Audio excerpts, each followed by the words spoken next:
Doctor साहब, barrister Ali Zafar साहब ने कहा है कि बानी पीटीआई ने जो है इलेक्शन में होने वाली धांधली के मामले पर IMF को ख़त लिखेंगे, क्या कहेंगे? देखिए जी, बात आगे बढ़ाने से पहले मैं ये बताऊं कि चूंकि वो एक्स की सर्विसेज अभी तक पाकिस्तान में उनमें खलल आ रहा है, बहाल नहीं हुई, मुअत्तल हैं, काफ़ी दिन हो गए।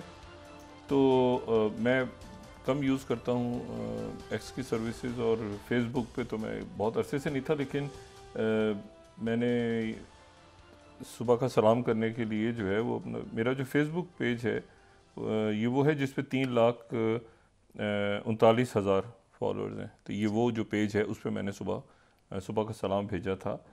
तो ये मैं ये बताता चलूँ कि वो मेरा पेज है। वो बहुत से दोस्त अहबाब ने कहा कि ये किसका पेज है, तो वो काफ़ी महीनों के बाद, सालों के बाद मैंने उसको एक्टिव किया सुबह, तो देख के खुशी हुई कि उस पर 3,39,000 फॉलोअर्स मौजूद हैं अभी तक। अच्छा, तो ये मैं बात बताता चलूँ। दूसरी जो बात है वो ये है कि हुकूमत की सूरत गरी जो है वो अभी तक वाज़े हो भी गई और नहीं भी हुई। और ये जब असम्बलियाँ अपना हलफ उठाएंगी, फिर उसके बाद कमीशंस में चैलेंज होंगे, मुख्तलिफ मामला, नोटिफिकेशन चैलेंज होंगे, ट्रिब्यूनल्स के सामने जाएंगे, मुख्तलिफ मामला, उसके बाद ये सूरत गरी सामने आएगी कि ये जो हुकूमत है ये किस तरह से सामने हमारे आती है। अभी तो हमने सिर्फ ये हमें इल्म है कि जो प्रेस कॉन्फ्रेंस हुई उस दिन रात को, उसमें हमें पता चला कि शहबाज शरीफ साहब, और ये भी जैसे कल मैंने बात की कि उनका इरादा है छोटी काबीना बनाने का, लेकिन उसके बाद जो है एक खामोशी सी छाई हुई है। और वो खामोशी इस हवाले से है कि जैसे आप ये देखें कि अब सोशल मीडिया के हवाले से निगरान हुकूमत, तो ज़ाहिर है निगरान हुकूमत के पास ना इतने इख्तियारात हैं और ना उनके, वो अलग मामला है कि उनके दौर में कर्ज़ा बहुत लिया गया, 48 अरब रुपया रोज़ का, लेकिन वजारत ख़जाना कह रही है कि नहीं, इतना नहीं लिया गया, स्टेट बैंक कह रही है कि लिया गया है। तो वो देखते हैं कि वो क्या मामला है, क्या मामलात होते हैं। लेकिन ये है कि जो इसमें असल मामला है वो ये है कि सूरत गरी क्या होती है आगे, जो सेटअप है या हुकूमत है उसकी वजह यह है कि जो, ये मैं बात दोबारा दोहरा रहा हूँ, देखें जो अली ज़फ़र साहब के आपने हवाले से बात की ना, इंटर पार्टी इलेक्शंस, और देखें ये सूरत हाल, ये जो पहले जब IMF का एक डेलीगेशन आया था, और ये बड़े मुश्किल से हमें IMF प्रोग्राम में रहना है, ये तो तय है, और हमारे पास 8 अरब डॉलर्स हैं, और हमें जून तक शायद 10 अरब डॉलर देने, और साल के आखिर तक शायद हमें 22 अरब डॉलर देने। 8 अरब हैं हमारे पास, तो लेकिन वो इनफ्लो और आउटफ्लो के साथ उसमें एक्सपोर्ट्स होंगी, तो कोई साल के आखिर तक कोई बयान हो रहा है, ज़्यादातर लोग ये कह रहे हैं कि 7 अरब डॉलर्स का इसमें दरमियान में जो है वो गैप होगा, लेकिन IMF के प्रोग्राम के पास जाना होगा। अच्छा, जो इश्यूज़ हैं वो ये हैं, वही इकॉनमी, स्टेबिलिटी और सिक्योरिटी और फॉरेन पॉलिसी। और फॉरेन पॉलिसी इसलिए कि खत्ते के और दुनिया के हालात जो हैं वो तल्ख से तल्ख तर होते जा रहे हैं, और जब एक मुल्क में ये पता ना हो कि कैसा सेटअप है, क्या है, तो फिर वो दूसरे मुल्क जो हैं वो कहते हैं कि अच्छा यार अभी थोड़े दिनों बाद देखते हैं, ज़रा कोई सेटअप आ जाए, कोई बात हो, तो फिर आगे मामला चले। अच्छा, तो इसमें यह है कि जो मैं ये दोबारा बात दोहरा रहा हूँ कि जो पहले PDM की हुकूमत थी 16 महीने की, जिसकी कारकर्दगी की बुनियाद पर ख़ुद मुस्लिम लीग नून, मतलब जिसको पीपल्स पार्टी तो होनी नहीं करती, और क्योंकि उनके वज़ीरों के पास जो वजारतें थीं वो उनमें परफॉर्मेंस अच्छी थी, मतलब इससे कतई नज़र कि वो जिम्मेदारियाँ नहीं थी, वैसे भी परफॉर्मेंस अच्छी थी। मतलब मिसाल के तौर पे जैसे हिना रब्बानी खर साहबा की परफॉर्मेंस, उन्होंने काम अच्छा किया, जैसे शहरी रहमान साहबा क्लाइमेट के हवाले से जो भी उनका, मतलब एक बहुत प्रोएक्टिव वो उनका रोल था, और बिलावल भुट्टो जरदारी साहब वज़ीर ख़ारजा। मसला ये है कि जो सारा का सारा जो मलबा गिरा वो गिरा वजारत ख़जाना और वजारत दाखिला और ये और वो जो कुछ हुआ उस वक्त दौर में। और शहबाज शरीफ साहब जो हैं वो ज़ाहिर है कि दबाव में रहे मुसलसल, क्योंकि वो उनके बहुत ज़्यादा तादाद में इत्तेहादी थे, लेकिन एक तरह से उनको सुकून भी था, और सुकून उनको पार्लियामान के अंदर था। पार्लियामान के बाहर तो बहुत उस वक्त आप देखें ना कि जलसे हो रहे हैं तहरीक इंसाफ के और लेकिन पार्लियामान के अंदर उनको सुकून इसलिए था कि ऑपोजिशन नहीं थी, तो पार्लियामान में जो भी बिल पास होने हैं, जो भी कुछ होना है, तो वो उधर राजा रियाज साहब थे, वो ऐसा। अब जब हम बात कर रहे हैं कि जी ये मतलब हम ये बैरिस्टर अली ज़फ़र साहब की बात नहीं हो रही कि उन्होंने ये कहा है। अब बात हो रही है कि जो आने वाले दिनों में चेयरमैन पीटीआई होंगे वो, और साथ वो सेनेटर में भी हैं, सेनेट में भी हैं। तो ये उनकी पार्टी की पॉलिसी सामने आई है। अब ये बड़ा गंभीर मसला खड़ा हो रहा है मुल्क के लिए और रियासत के। भाई वो कह रहे हैं कि पाकिस्तान के इश्यूज़ के ऊपर, क्योंकि पहले भी जब IMF का डेलीगेशन आया था तो वो गया था मिलने के लिए बानी तहरीक इंसाफ। कुछ मामलात ऐसे हैं जो सियासत से बालातर होकर हमें देखने हैं, जैसे मईशत का मसला है। तो मईशत का मसला जो है वो तो फिर सबका है ना।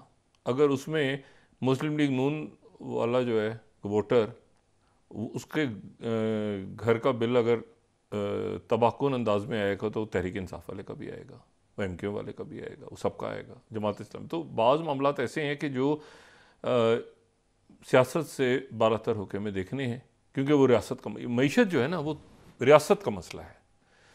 और वो हुकूमत का मसला इसलिए है कि हुकूमत ने आगे से उनसे नेगोशिएट करना है, हुकूमत ने अपने ख़र्चे कम करने, हुकूमत ने अपने पिछली हुकूमतों के अल्ले तलल्ले, और अभी भी देखें ना, एक तरफ ये है कि मईशत ऐसी है, दूसरी खसूसी त्यारे। भाई खसूसी त्यारे सिर्फ जो हैं वो जो ज़िम्मेदारान हैं हुकूमत के या रियासत के, उनके पास होते हैं। ये सुबह शाम उधर से उधर प्राइवेट जेट, ये कौन, ये कहाँ से इनका पैसा आ रहा है? क्योंकि ये टैक्स रिटर्न्स में तो आ नहीं रहा। टैक्स रिटर्न में तो गाड़ी भी नहीं है, रिक्शा भी नहीं है किसी के पास। तो ये कहाँ से इतने अरब खरबपति लोग आ गए हैं इस मुल्क में, जो सुबह शाम अपने जहाज़ इस तरह उड़ाते फिर रहे हैं जिस तरह लोग साइकिल नहीं चला पा रहे इस मुल्क में, या मोटरसाइकिल। तो बात ये सारी कि ये मईशत को हमने ठीक करना है। और इसमें अभी तक जो अच्छी बात है वो ये है कि छोटी काबीना की खबर आ रही है। छोटी काबीना होगी और जाहिर है कि उसमें ये शहबाज शरीफ साहब को एज रहेगा कि भाई उनके साथ पीपल्स पार्टी और बाकी लोग नहीं हैं, तो उसमें फिर मुस्लिम लीग नून के ही लोग होंगे या उसमें MQM की वजारतें होंगी। लेकिन यह है कि उनका भी तनासब देखना होगा ना, कि मतलब है कि वो अगर मुस्लिम लीग नून के लोग कम होते हैं तो फिर MQM के भी कम होंगे। तो ये अब देखना है कि कितनी बड़ी काबीना बनती है, और उस काबीना को, वो काबीना जो है वो इस वक्त मर्ज़ी की वजारत वाला खेल है नहीं। वो रियासत बर्दाश्त नहीं कर सकती। तो हमारी सियासी ज़ुमा को भी देखना है कि भाई जो मईशत है या दाखिला है या मतलब जो वजारतें बड़ी अहम हैं, वो और भी वजारतें हैं, लेकिन जो अहम वजारतें हैं तो उनको देखना बहुत ज़रूरी है। ख़ारजा है और बहुत सारी वजारतें जो अहम वजारतें हैं, लेकिन ये कि इसको दे दो, उसको खुश कर दो, इसको, वो अब वक्त नहीं है। तो फिर जो मैं कह रहा हूँ, हुकूमत का रंग रूप अभी तक समझ नहीं आ रहा। मिसाल के तौर पे देखें, जैसे कि अली अमीन गंडापुर साहब के हवाले से उन्होंने एक बयान दिया, उस बयान के ऊपर तनाज़ है। वो बना बयान ये था कि हम चढ़ाई करेंगे इस्लामाबाद। और मसला ये है कि वो तो वज़ीर आला खैबर पख्तूनख्वा होंगे ना, तो ये मामला आगे कैसे, मतलब उन, जैसे मैंने यहाँ पर बात की कि अब अली ज़फ़र साहब को आप छोड़ देंगे, अली ज़फ़र साहब ने क्या कहा है तहरीक इंसाफ ने, वो अपोजिशन की जमात के तौर पे उनकी जमात असेंबली में मौजूद होगी, तो ये असेंबली कैसे चलेगी? वो सेनेट में मौजूद होंगे तो सेनेट कैसे चलेगी? वो उनकी एक सूबे में हुकूमत होगी तो वो सूबा कैसे चलेगा? उसमें मुस्लिम लीग नून का गवर्नर कैसे आएगा? वो उसको कैसे रिसीव करेंगे और क्या होगा वहाँ पे, क्या हालात पैदा होंगे? तो ये जो है, इसमें कहीं पर आपस में बातचीत करके सिस्टम आगे चलाना है ना मुल्क का। तो ये तो एक तसादुम सा अभी भी नज़र आ रहा है। फिर यह है कि जो देखें, मैं पहले दिन से भी गुजारिश कर रहा हूँ बार बार कि इसमें मियाँ नवाज शरीफ साहब को आगे आना चाहिए। हुकूमत उनकी है, पंजाब में भी उनकी हुकूमत है और मरकज़ में भी उनकी हुकूमत है, और उनको आगे आके इस पूरी हुकूमत का जो है कि मुस्लिम लीग नून की हुकूमत ही बन रही है ना मरकज़ में, तो मुस्लिम लीग नून की हुकूमत है। और इसमें देखें ना, पहले ये सूरत हाल थोड़ी सी मुख्तलिफ इस तरह से थी कि उसमें नवाज शरीफ साहब मुल्क से बाहर थे और मरीम नवाज़ साहिबा भी हुकूमत का हिस्सा नहीं थी। तो मरीम नवाज़ साहिबा जो कि अब वज़ारत आला पंजाब संभाल रही हैं, और ये बड़ी जिम्मेदारी है, और देखते हैं कि वो किस तरह मामलात आगे चलते हैं और किस तरह से सूबा चलता है। और लेकिन उसमें अब ये है ना कि वो उस वक्त जो है वो बहुत सारे फैसले ऐसे होते थे कि जिसको मरीम नवाज़ साहिबा या नवाज शरीफ साहब उसको डिसोन कर देते थे कि भाई बहुत तशवीश है उन्हें मिफ्ता इस्माइल साहब उसी क्रॉस फायर में आए कि भाई ये महंगाई बढ़ रही है, तो मिफ्ता इस्माइल साहब चले गए। और वो एक तरह से वो जाहिर है कि एक पॉलिटिकल स्ट्रेटजी थी, वो ये थी कि भाई ये जो है इसके ऊपर नवाज शरीफ साहब इस पर खुश नहीं है या मरीम नवाज साहब खुश नहीं है, और ये फैसले जो हैं ये नीचे जो है वो करने पड़ रहे हैं। और फिर इसहाक डार साहब आ गए और बाकी मामला चला। लेकिन अब मसला ये है कि अब जो भी कुछ होगा वो सारा का सारा बोझ चूंकि मुस्लिम लीग नवाज ने उठाना है, तो इसलिए मियाँ नवाज शरीफ साहब को सामने आके बता, अभी अब ये हो नहीं सकता ना कि मरीम नवाज साहब पंजाब में बैठ के कहें या नवाज शरीफ साहब जाते उम्र में बैठ के कहें कि ये महंगाई क्यों बढ़ा रहे हो तुम यहाँ पे शहबाज शरीफ। ऐसा तो नहीं हो सकता ना, क्योंकि वो यहाँ जो हुकूमत है वो तो बराह रास्त पंजाब मतलब बिल्कुल साथ है ना। आप समझ लें कि जैसे माजी में नवाज शरीफ साहब यहाँ थे, शहबाज शरीफ साहब वहाँ थे, तो अब सूरत हाल ये है कि शहबाज शरीफ साहब मरकज़ में है, मरीम नवाज साहब पंजाब में। तो अब यह है कि वो इस तरह हो नहीं सकता ना, क्योंकि अब ये इसको एक यानी जो भी फैसले हैं वो अब इकट्ठे होंगे। तो नवाज शरीफ साहब ज़ाहिर है कि वही फ़ैसला करेंगे और वजारतों का भी वही करेंगे फ़ैसला यकीनन, और बाकी सारे मामला भी वही करेंगे। तो जो माशी पॉलिसी है उसके खदोखाल हमारे सामने सबसे पहले आने चाहिए थे। मैं समझता हूँ कि चेयरमैन सेनेट कौन होगा और ये बाकी नाम सारे बाद में आते, सबसे पहले हमें ये बताया जाए कि जो वज़ीर ख़जाना है वो क्या है, वो कौन है और उसकी पॉलिसीज़ क्या हैं, वो पॉलिसीज़ अपनी वज़ा करे।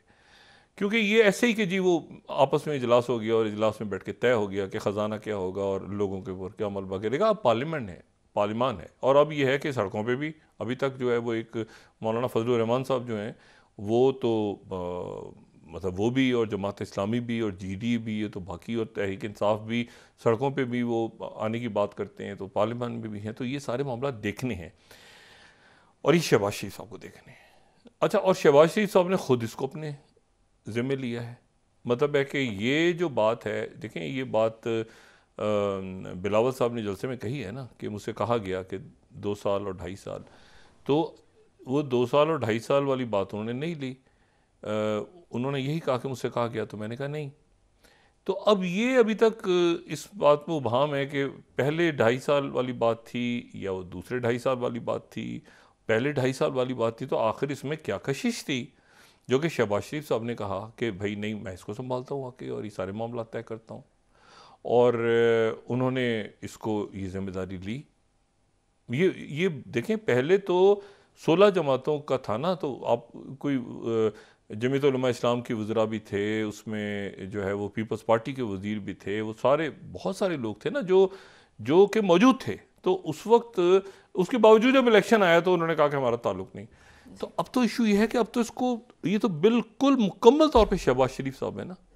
मतलब इवन अगर महंगाई भी बढ़ती है फ़र्ज़ करें तो भी वो मरीम नवाज साहबा के ऊपर नहीं जाएगा मामला पंजाब में, वो जाएगा शहबाज शरीफ साहब के ऊपर कि मरकज़ ने फैसला किया। तो यहाँ पर ये एक बड़ा एक सवाल है कि वो आखिर ऐसा क्या था कि शहबाज शरीफ साहब ने कहा कि इसको मैं ही लेता हूँ। देखिए, मरीम नवाज साहबा की कारकर्दगी अलग होगी, उनका कंपैरिजन जो है वो ज़ाहिर है कि मोहसिन नकवी साहब जा रहे हैं, फ़ाल वज़ीर आला के तौर पे जा रहे हैं, फ़ाल वज़ीर आला के तौर पे, और उससे पहले जो है वो शहबाज शरीफ साहब जब रहे, मतलब हम परवेज़ इलाही साहब भी बहुत एक्टिव रहे अपने दौर में। परवेज़ इलाही साहब की जो वज़ारत आला का दौर था, ये दौर तो एक टर्मोइल में गुजरा। पहले जब वो वज़ीर आला थे मुशर्रफ साहब के दौर में तो इंतहाई फ़ाल वज़ीर आला थे, और शहबाज शरीफ साहब इंतहाई फ़ाल वज़ीर आला थे। पंजाब की वज़ारत आला बड़े फ़ाल लोग रहे हैं, सवाए जब तक सूरज चांद रहेगा। ठीक है ना, वो उस्मान बुज़दार साहब को ज़रा हम साइड पे रख देते हैं, उसके अलावा जितने वज़राए आला रहे हैं पंजाब में बड़े फ़ाल वज़राए आला रहे हैं। पंजाब एक सूबा ऐसा है उसमें बहुत स्मार्ट एक्टिव बड़े लोगों के साथ जो है वो उनका ताल्लुक और गवर्नेंस और ये सारी। तो जाहिर है कि मरीम नवाज साहिबा के सामने वो सारे नाम होंगे कि भाई इससे भी आगे जाना है, इससे भी आगे जाना है, इससे भी आगे जाना है, बुज़दार साहब को साइड पे करके।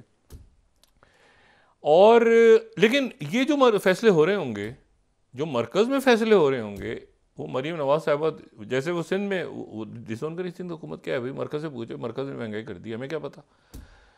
तो आखिर ऐसा क्या मामला है कि इसमें अभी उबहम है।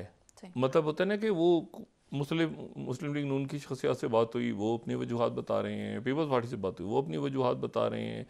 तो ये अभी इसका जब रंग रूप सामने आएगा और हमारे जो चैलेंजेस हैं वो उनसे कैसे नबरद आज़मा होते हैं, और ये जहन में रखें। वो उस वक्त जो है वो पार्लियामेंट छोड़ के चले गए थे। अच्छा, अब आप बादियों नज़र में देखें ना, पीछे पलट के देखें तो आपको दो बातें अब ख्याल आती हैं कि या उनका क्या तहरीक इंसाफ का पार्लियामेंट से इस्तीफ़ा देना सही था या गलत था। एक तासुर ये है कि गलत था, उनको पार्लियामेंट में रहना चाहिए था, फैसले होने चाहिए होते, ये होता वो होता, लेकिन वो उस दौरान ही सब कुछ हो रहा होता तो वो पार्लियामेंट में होते तो सही ना। तो एक तासुर ये भी है जो मुस्लिम लीग नून के लोग ही कहते हैं कि यार ये तो उठ के ही चले गए, तो सारा ही हमारे मत्थे लग गया, कम से कम बोलते शोर मचाते तो हम ये कहते हैं कि यार इन्होंने काम नहीं करने दिया हमें, तो उसकी वजह से ये सारा 16 महीने में ये सारा जो है ना ये अजाब खड़ा हुआ है।